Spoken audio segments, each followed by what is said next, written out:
So, guys, why don't we just do a run-through of the screens while Peter's playing with the lights here? November 2005 saw Anthony Minghella, the director of The English Patient and Cold Mountain, make his opera debut with the staging of Madame Butterfly at the English National Opera. It marked the centenary year of Butterfly's first London performance. Sky Arts went behind the scenes to spend time with the director and the team of choreographers, designers, singers and production staff as they collaborated on bringing to life one of the world's most loved operas. It's just so exposed up there in a nice, interesting way. It just means you never go off. It started over 20 years ago because when I first came to London, I was trying to make my way as a playwright, a new person living in London. I didn't really know anybody, but one of my roommates was living in Hampstead, a place I'd never been to before, and he had fallen in love with a young conductor, and that young conductor was David Parry. He stayed with us for quite a long time and was subjected to the caterwaulings and sometimes nice sounds of opera singers when I was rehearsing singers, coaching singers and so on. And he always loved music and opera, but I think it kind of cemented the relationship, particularly with Italian opera. As long as goes then, we talked about how much fun it would be to do something together. They wanted to do a new production of Butterfly, and Butterfly was one of the operas we talked about doing, but it was partly I think because my wife is Asian from Hong Kong, Chinese, and my family's Italian, and the sort of collision of the music of this opera, which is still rather belligerently Italian, and its sort of essay into Asian culture, that seemed like a very good fit for Carolyn and myself to work together. What I said to the dancers when they come up with the bonds is that if you really hold your center and really use your leg muscles, so you come up like an escalator. You know, so the more you can rise up like this so I can't see your steps, the more beautiful it is.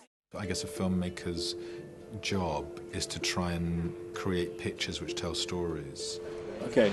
I'm like everybody else, really. I like music, and I put music on my iPod, and last year I made 50 or more transatlantic journeys, and every time I made one, I had all the various recordings of Butterfly, and I would listen to them, and I would draw and see shapes and see moments. And of course, the thing that helps you as a director is that you have collaborators. We have a great designer, Michael Levine, and we have this notion, Carolyn and I, using this rather brilliant Chinese fashion designer, Han Feng, who works in New York and who's a great pal of ours, and I think is incredibly brilliant. And so you start to sort of put together a notion of a team, and that team then starts to feed you. And in a way, everybody's making the opera. It's not just one person. Everybody starts to make their own version. And what about all this? I think I'm going to put maybe dark brown or something. And make it thicker and brown. He has very sensitive eye. He definitely always know how to challenging everyone to make the best of everyone. And also I think he always watching very detailed little thing maybe didn't pay enough attention to it. We should do some drawing or something of just something around here. Just to stop it looking too Indian. It was a bit Indian. It was a bit like a Nehru jacket. What marked this out as being such an exciting and unique production was the promise of seeing Minghella's customary visual flair and eye for rich texture being transposed to the stage. What happens with me is I suppose I run the opera in my mind and imagine if I can get what I'm seeing or parts of what I'm seeing onto the stage. And the one thing that I felt strongly about was because people know me as a filmmaker, because I began in the theatre and I began as a writer, I didn't want to do something which looked like a film which had lost its projector. You know, that I wanted to do something which belonged to the theatre, was theatrical. And so my first idea was, how do you do something in front of the audience rather than with machines and devices and tricks? How can you do it so that the audience is aware of all of the making of the opera, because it happens like in a way when you're a kid and you open up a box and you've got some rags and a puppet and a pair of shoes and you make plays. That's my idea of what's brilliant about the theatre, the fact that it can't be done in any other environment. In keeping with this idea of a children's box, the designer Michael Levine set to work on creating a neutral space, encouraging the other creative departments, lighting, choreography and costume, to add their own intensity and theatricality. My job as a designer was to allow a space where imagery can appear and disappear, and also help to provide and to make a world where actors, singers, puppeteers, and dancers can all work together. In the theatre, you're sitting in a long shot looking at the stage the whole time. It's always a wide-angled shot. What do you do about that? Well, obviously you use light as a kind of three-dimensional element to, simply if there's only a candle on the stage, you look at what the candle can illuminate, so that's a close-up.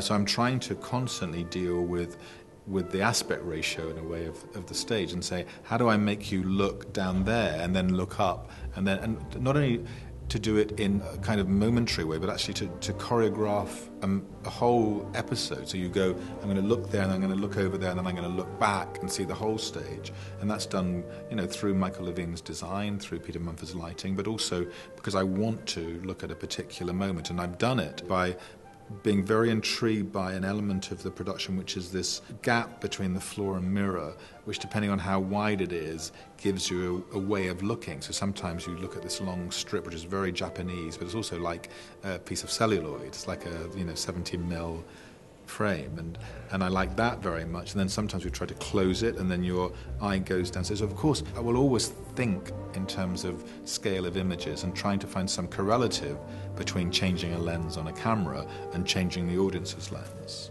The visual world that is created is very much, yes, it is influenced by his cinema eye, as it were, and it has a great clarity about it, and he's able to make the action focus on the protagonists in a very decisive way, so that everything that goes around it, rather like Puccini's score, everything that goes around it supports the main action. And I think that's a characteristic of his cinema work, definitely. The stage has a purity about it, Michael Levine's design, and I think that what we're trying to do in terms of staging is to give it a formality that evokes, like Chinese and Japanese formal theater. The colors actually suit it very well. It's like it brings a very disciplined but expressive element to this rather austere background. I wanted to create a very clean palette in which Han Feng could present her costumes.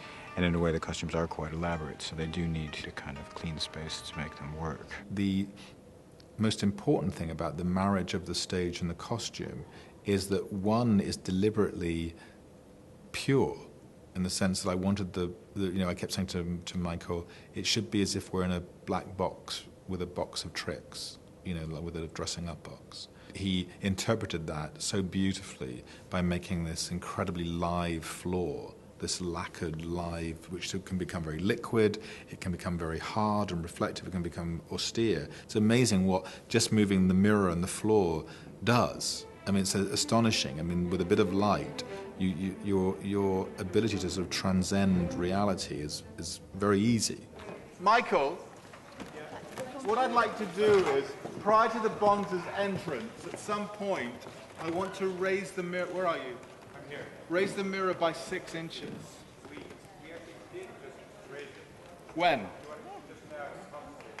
Could you raise it another 6 inches? Yeah. Just throughout, prior to the Bonds coming on, because it was where they were hitting their hands on the cursors, but also he can't exit. That seems to me the most oriental idea, is that you can start with blackness, you can bring something in red on, and it's more vivid than if you have 7 colours, or if you have colour somewhere else. So you kind of restrict the palette and then let the palette go suddenly. And then so when the geisha arrive, I always had in my mind it would be like one of those sort of cigarette cards from Hong Kong in the 20s, that sort of oversaturated, very luscious. So it's almost like one image, and then it becomes individual girls as they come down over the hill. I love the geisha look. Everybody tell me, in the stage so far, you cannot do anything small. You have to make everything big. So I thought, okay, let's do it. Anthony Minghella and his wife, the choreographer Carolyn Choi, collaborated on ensuring that the stylized stage chimed with the colour and movement provided by the costumes and dancers. I'm much more architectural in my way of working, and that Carolyn is the grace note, is the stylist, and that in a way I see sort of three-dimensional rooms and shapes and moments and light cues, and Carolyn knows how to finesse those into something. That comes, I think, from her own study of Japanese theatre, her own study of Japanese dance. She's been training with a Japanese geisha dancer for the last 3 or 4 years to try and get at least the rudimentary sense of how people move. So it's this, I think it's a proper marriage in that, no pun intended, between our two ways of looking, and in a way it's represented again. I probably go on a line through to Michael, and Carolyn goes on a line through to Hum Fung, and so there's a sort of proper connection. The fan action, oh yes, no, this could be better, guys. This one, is it the Wanderers? Yes, we're going to go. This one, not quite together yet. I think you're all slightly different as well. Should just go over your faces. I mean, not overhead like this, but just... The dancers, I always think there's a slight sort of entertainment element to it. I would love to entertain the audience visually. It has to be, of course, within the style of the piece, and it doesn't impede the music or interfere with anything, but where it can enhance the singers or the opera. I actually quite enjoy just putting in something which is visually beautiful. Her contribution is extremely vital. The whole thing will have a look in terms of the movement, the kind of gestures that people make because of her work. So it has an identity, and the body language will always have discipline and tell something. One of the problems faced by any director taking on Madame Butterfly is in the casting of Butterfly's 3-year-old son, Sorrow. Getting such a young child to listen to direction and remain engaged adds a layer of complication. To solve this problem, Minghella turned towards a group of puppeteers. Very early on, I talked to David about my allergies in opera, and one of my allergies are children on the stage running around blindly, directed by some maniac off stage to go from A to B, look up, turn around, and all of the sort of verisimilitude and depth of feeling is surrendered for reality. This issue of the baby led us on quite a little peregrination, and Carolyn had seen a puppet theatre company called Blind Summit and had loved their work, and so introduced me to them. And they brought along a baby they'd made to the first meeting, and I had a little camera with me, and I took a photograph. And as soon as I saw the baby moving, I thought, well, that's the solution to this production, is to make something which is completely like a game, but can make you feel more. Because one of the things that's important is if you use any device on stage, I think it's important it doesn't get in the way of feeling, that it just illuminates feeling. So I think in a way this little child that we've made is more feeling and more real and more truthful than a real 3-year-old wandering around on the stage. Puppetry is based on a Japanese form of puppetry called bunraku, and that's a type of puppetry where you have 3 operators for each puppet, and they are dressed in black, and 2 of them are completely covered on their face, and then the head puppeteer is, you see his face. We do lots of other things in the show as well, so we are curses, we move scenery, push the screens on and off, so you've got used to us being around as kind of invisible force. Facilitate the show. So hopefully when we come on with the puppet, it's just, you start to see, you think of it as a real person, and there are these 3 people who you've sort of blanked out of your mind by that time. The puppets have been a revelation to all of us, and the little boy puppet is an absolute joy. He's worked by 3 tall men, and I'm quite petite, but they're so sensitive to that, and of course I can sense them around me. They have to be very close to me, but it's wonderful. It's like having sort of 4 little ones, if you like, and this little puppet's so beautiful. For me, it's easy to feel that he's real, because he can do everything a little 2.5, 3-year-old might do, because he's got the imagination coming from these men that are working him, but he's got no inhibitions, which a little child might have going on the stage. For Mary Plazas, one of the country's leading sopranos, this was to mark her debut as Madame Butterfly. I've been working on this role for over a year, learning it, building up the stamina for it, and we've now been in the rehearsal room for 4 weeks, and it is an amazing journey. I've never played a woman quite like her. And also musically for me, vocally, it's a huge challenge and one that I'm gradually able to meet as the months have gone by. I've always regarded her as being a very important and unusual artist because she has that ability to tap deep emotional truth and portray it, which is very rare amongst performers. So that's why I thought Madame Butterfly was a perfect role for her, because she can actually fill the role. I mean, there is no point in doing Madame Butterfly unless you have somebody who can fill that role in every respect.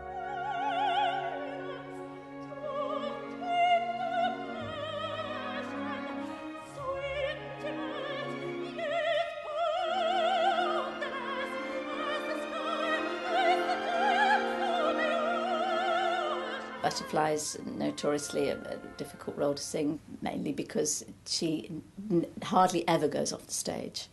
And it's very emotionally tiring and it's incredibly dramatic vocally as well. The contract I made with her was that I would love her from the first day until the last as a butterfly, that I would try and be her best audience. I would try and watch her more carefully than anybody else would watch her, listen to her more carefully than anybody else would listen to her, and care about her more than anybody else could care about her, in the sense of just watching everything, making sure that there's a proper sense of purpose from moment to moment, that there's a real line of development, that she knows why she makes every move, she knows why she thinks every thought, that there's nothing random or decorative or just because I want to make a picture. And so I've tried to be the best friend to her, and also push her a little bit, push her to say, come on, you can go a bit further with this. And what does it feel like if you go another inch? Listen a bit harder. Don't just sing, listen to the other people. Notice when somebody moves. Don't always look at the person who's singing, look at the other person because they're thinking more, or just to sort of get her more alive to the fact that it's not to stand up and take on this huge sing, it's actually to just track a woman who is unraveling, and that we need to know every beat of that unraveling because we have to go on that unraveling with her. It's interesting, it was as the day wore on, it sort of fell away from you a bit, and you got more confident of it, you started to use it better, but we didn't start off in a great place. When you first appeared, there was too much head, too much white, too much, and then it's hard to sort of claw yourself back from that, and that's what we need to do. So everybody, the other great things that Carolyn is so much of the same frame of mind, that she wants the best for you. And everybody around you is aiming for the same thing. My job is to make Mary think there'll never be a butterfly better than she is, and I have to believe that. And at this moment, I do believe it, that she is perfect and perfectly cast. And I think then I can give her a little bit of air in her sails, that she can sail out because I'm blowing on those sails and saying, "Come on." And I said to her just now, I thought she was wonderful this morning in this dress rehearsal we've done. And I feel like I'm singing every note with you. I feel like I'm making every turn, and I want her to just to sort of rest back on my energy as well as hers. It's been very much a two-way thing. He sits sort of very close, yes, if you like, as if he's got the camera lens on us. But he strips away anything that is unnecessary, anything that's extraneous, and he just goes for the very, very simple truth, which might seem very obvious, but opera can extend itself out a little bit, and it's been fantastic because it's kept it very contained, very focused.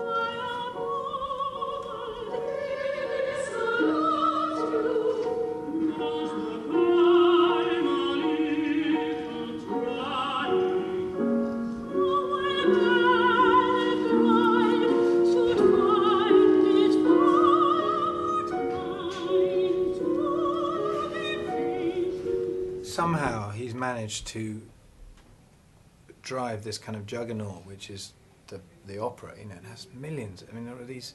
Well, there's the singers who have a massive task, and yet still have the time with us to work in a kind of, a sort of almost a fringe theatre.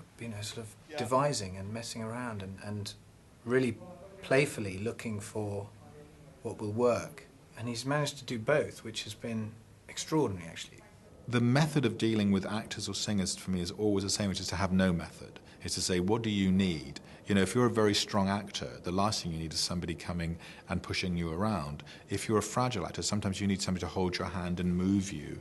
You need to rest on somebody else. And so it's learning, in the same way as David, the conductor, has to learn, what does everybody need to get to their best and to empower everybody. When first performed at La Scala in 1904, Butterfly was booed off stage. Yet now, the beauty of Puccini's music and the exotic tale of this young Japanese geisha girl and her unwavering love captivates audiences worldwide. In many ways, it's his greatest work because all the elements of it are going towards the central drama in a very clear way. There's no extraneous musical or coloristic or character developments in the way that perhaps in La Bohème there is, I mean, the sort of comedy or the light-hearted elements of Bohème, for example. And I think that makes it the most powerful in many ways of his works. Butterfly still has a huge appeal because initially, you know, the music is so dramatic and so passionate and makes a wonderful impact. But the story's so fantastic. This one very brave woman. And I think because of all the little things that she does and all the little things she goes through, a lot of people empathise with that. It was the thing in, I think it's St. Mark's Gospel, hope deferred makes the heart sick. And I think that the hope deferred in this opera, you know, the somebody clinging on to an idea of a promise, and that promise not being delivered, or hoping beyond hope it will be delivered, that tension between what you hope for and what you get is perennially fascinating to every human being. It's a story, you know, about cross-cultural marriages, and I think that there's resonance in any era. People understand what it means to kind of have false hopes based on misunderstanding in any kind of relationship, so that's part of it. Secondly, of course, it's the music. The music is actually more sophisticated than on first hearing, I think, or I discovered it to be so. At first I thought, I'm not sure if I really would adore it, but the more we work on it, actually, the more I discover the different textures and layers. Somebody from the wardrobe, please take a fan along to the chorus rehearsal room. A fan is required from wardrobe for the chorus rehearsal room, please. I think there's always a sort of pressure when there's a new production, and but you know, I think you can turn that into a good thing because it helps lift up the energy and the adrenaline, and that's ultimately what you engage with on the first night. I think I'm lucky to do what I do. I'm grateful to have these opportunities to play around in different mediums. And it's great to go from, I'm doing a television project next, to film, to do radio, to do theatre. I feel, well, thank God I'm allowed to do any of these things. I wish I didn't have to deal with results. I love process, I love the day's work. Once it's done, it's very hard to know what to do because I can't be in it, I can't make it better. And so then I want to let go of it. So process has got much more intriguing to me than the stuff itself. That's for other people to enjoy or reject, or I hope to, in this case, that I've done my best for a great opera and a great composer and also a wonderful place, the Colosseum.